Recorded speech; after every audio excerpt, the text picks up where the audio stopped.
What's going on, guys? All right, so obviously today's a significant day in the calendar year of the NFL. To be in compliance with the NFL's mandates, we've reduced our roster to 53 at this time. Look, this is not an easy day for any coach or player in the building. There's a lot of guys that sacrificed a lot for you, that put a lot into it for you. You walk in there and look at empty chairs. That's not easy for any coach or player. I think it's natural to come into work today with a little bit of a, deflated mood. It's our job and responsibility to get back up and get on the field and prepare going forward today. So I'd say, today what we're going to focus on as a team as you watch practice is really a situational day, a little tempo down. You're going to take these 3 days and not only prepare for the upcoming opponents early in the season, work on some of our own corrections and fundamentals, but we're also going to focus hard on the situations that may come up throughout the season. We're going to work on some unique ones that kind of come up in the end of half, end of games that you might only see once a year. We want to make sure we get them installed today, make sure everyone's on the same page when they do come up, we can go out there and efficiently operate. That being said, I'll open up to any questions. Joe, you picked up 2 offensive linemen, one yesterday, one today, and the reasoning behind them and what you like about those guys? I think both guys have upside to work with. They have potential to go ahead and I think improve our team. Every decision we make is always with the team's best interest at hand. There are 2 guys that are available. This time of year there's roster movement on all 32 teams. There's more players available this time of year than at any other point in the NFL calendar year. There's a lot of communication between clubs, and obviously everyone's responsibility is to do due diligence and find out who's available and see if someone's out there can help your team. Any updates on Evan Ingram's status? No, to be honest with you, we'll kind of see over the next couple of days where we think this could go. We're only a few days out right now. He's a guy that's shown some quick turnaround in the past. Last year he had something very similar. So we'll see where this is. It's not the same injury as before, but we'll see how his body responds, make a decision for him and the team. How much optimism do you have that he could be ready for week 1 at this point? Jordan, I really couldn't give you an answer on that right now. It's very much a gray area right now in terms of where he's going to be. We're going to kind of give him a couple more days, see where he's at, see how it progresses, see if we can move him around a little bit. We'll kind of make a decision from there. Joe, how much do you stress that this is an initial 53-man roster, knowing that there are still things that you guys can do over the next couple of days? Yeah, I think what's unique this year, obviously, compared to previous years, is you had the extra week. I think you're going to see a lot more roster turnover than probably in previous years because there's going to be a lot of players that have been claimed or will be claimed that are almost going to be on short-term tryouts with a lot of teams. So there's going to be a lot of roster turnover, in our opinion, these next 2 weeks. In terms of stressing that this is short-term, look, it's our job and responsibility to inform all the players all the time of, look, this is a production business. This is a day-to-day business for all of us, coaches and players. So we've got to make sure we show up and we operate every day and we execute efficiently. And the players have to understand that, they have to come in and perform every day. As coaches, we have to perform as well. Are there any guys who made the 53 that will be going on IR, whether it be tomorrow or in the near future? We got a couple guys we're discussing right now. Not all decisions are final. So before I go ahead and make a statement out in public, I'll wait till we make it internally. What did Sam Beal show you to make the initial roster? He's a guy that's quietly improved for us. He just goes out there every day, and he's a guy that obviously he's missed some time with ball, hasn't played a lot of ball in the last few years, but he's gotten better for us day by day, and he's been able to be competitive in some of the joint practice we've had. He's been out there and played a good bit, in some of these games preseason-wise. So, we're pleased with the progress he made. That was obviously a very competitive position for us this training camp. So he's a guy that obviously did enough for us that, at this point, he's factored in. What kind of workload can we expect from Saquon today or even this week that we didn't see from in the past? Today it's going to be mostly, a down-tempo practice for the entire team. I don't think anything you're going to see one way or another today is going to reflect anything going forward with any players. But he spent some time with the trainers, strength staff. Tomorrow we're going to put him in practice and start building his volume more than you've seen in the previous weeks.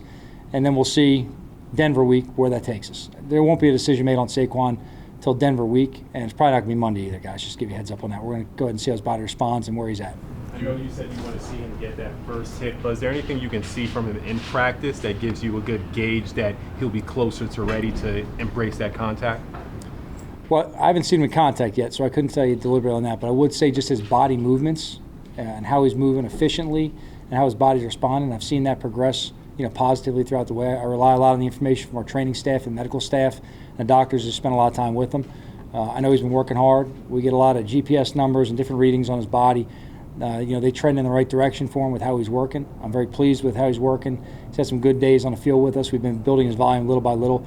Probably the biggest day for us was seeing him on the field against New England last week. Even though it was a lower volume day for him and limited plays, there's some things he was able to do out there in terms of the reaction on the field, in short space and with some quickness that showed his body's progressing beyond just rehab.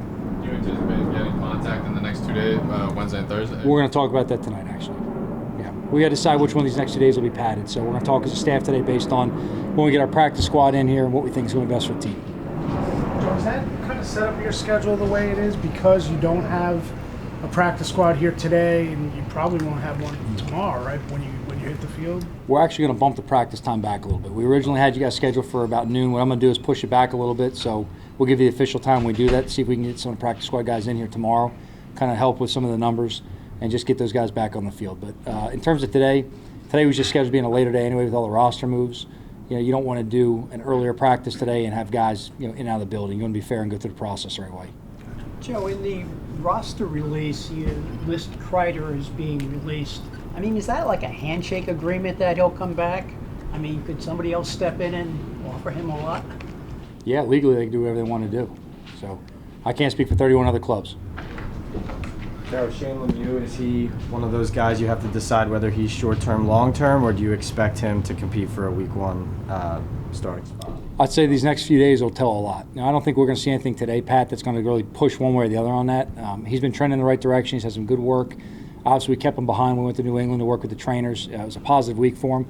You know, tomorrow and Thursday will kind of be big tells for us in terms of going in that Week 1, maybe what we can expect to see. Joe, are you done with the offensive line movements, do you think? Or will I don't think your roster's ever final, guys. I think you're always looking to go ahead and move as needed. Sometimes that's through necessity. You know, the nature of the game is there's going to be injuries at times. People get banged up.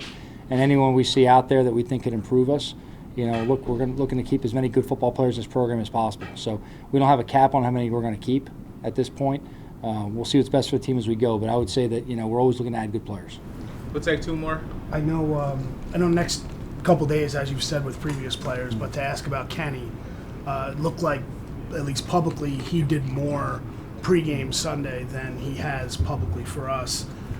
Have you seen him take a next step where you've advanced in that, or is it still the same? Well, I definitely saw what you saw. I mean, it was publicly, he was on the field. There's a lot of our players working out on the field, you know, before the game.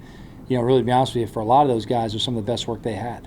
And it should be, because it's further along in the rehab for everyone, so it should constantly get better. You know, reports on him is he's been improving and working really, really hard. You know, when I've seen him with my own eyes, I've seen progress from when we, you know, first lost him from practice to where he is right now. You know, we'll see where he is next week. The good news is there's still a good bit of time between now and the game for what he's dealing with. So we'll see where that is. There's also obviously things you have to, you know, iron out. It's not just get someone to the game and say, go ahead and go play ball, roll it out there. You got to get in there, get to practice with the team, get the timing, the execution, the communication down. These are all very real things we have to account for as a team. So, you know, as coaches, we'll spend the next few days really kind of narrowing down as much as we can, you know, schematically what we want to focus on against Denver, and then even going into Washington with a short turnaround after that. And we'll look at the players we have available. You know, we'll spend Wednesday and Thursday really evaluating some of these new guys, see how they look on the field. And then, you know, next week we can get a Monday. It'll be a good day coming off that 3-day break to see some of these guys move around, see how their bodies responded. And hopefully on Monday it gives us a better window going into Wednesday to get Wednesday, Thursday, Friday practice. Again, I don't think anything's going to be made on Saquon on Monday. Maybe some of these other guys, we have a little bit more of a glimpse into it accurately of what we can expect out of them, you know, within a week at that time. Joe, what caught your eye about Raymond Johnson III? Yeah, he's a high motor guy. He's definitely shown some pass rush skills for us. He's a young player who's developing. You know, quiet guy, you know, big personality as far as a smile, but he's kind of a big, quiet personality, if that makes sense to you. Kind of, if you know him, kind of does. But definitely gets out there and works hard for us every day. You know, he can play to his length. He's still, you know, far away from where he's going to be as a player.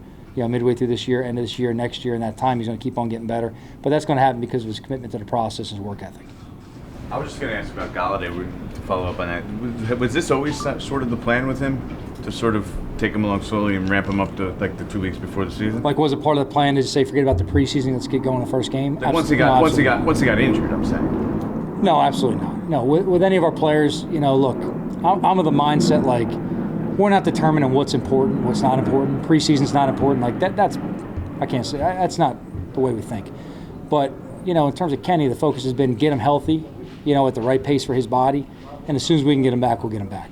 Same with all the other guys in the same list. We're not of the mindset here of it's only preseason, don't worry, just get him to the opener. That's not how we operate. I mean, look, to me, training camp's critically important to get players ready for the season, both as a team, but then also just their own bodies physically. So a large part of what we do in training camp, as you guys see, is get them physically ready through conditioning, you know, football position, contact, so we can callous their bodies to what they're going to have to experience throughout the season. So, but to answer your question, kind of just shorten to the point, Jordan, like No, we weren't trying to get anyone just to a game.